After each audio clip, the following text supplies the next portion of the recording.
সেখানে সংরক্ষণের নীতি মানা হয়নি।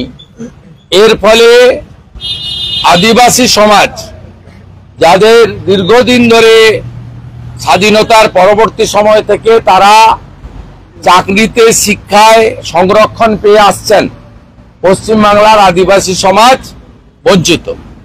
শিডিউল কাস্ট তারাও একইভাবে বঞ্চিত।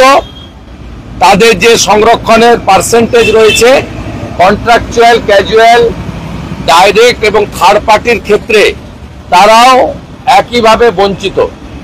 আপনারা দেখেছেন WBTC, West Bengal transport corporation, NBSTC, SBSTC, বিদ্যুৎ দপ্তর, বাংলা সহায়তা কেন্দ্র, সব মিলিয়ে ডাটা এন্ট্রি অপারেটর প্রায় 70-80 হাজার কন্ট্রাকচুয়াল হয়েছে। সেখানে আমাদের SC/STরা এবং OBCরা, অরিজিনাল OBCরা, এর সাথে এক্স সার্ভিসম্যান, এক্সাম ক্যাটাগরি 1% যারা ফিজিক্যালি চ্যালেঞ্জ, তারা সকলেই বঞ্চিত হয়েছেন।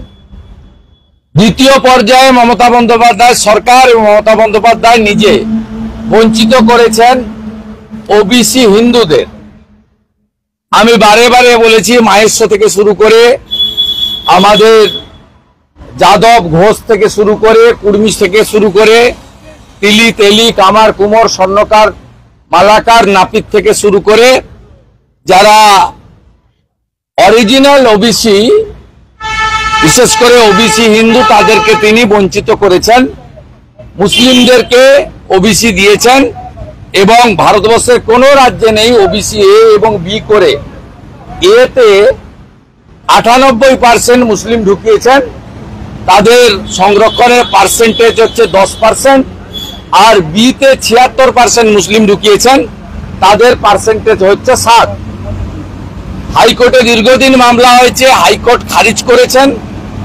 তারপরে সুপ্রিম কোর্টে গেছে, সুপ্রিম কোর্টে স্টে পায়নি, সেসব ঘটনা আপনারা জানেন। এবং নতুন করে রিসার্ভে করেছিলেন অবৈধভাবে, চুপি চুপি, বিধানসভায় এসে চোরের মতো বলে ছুটে পালিয়ে গেছেন।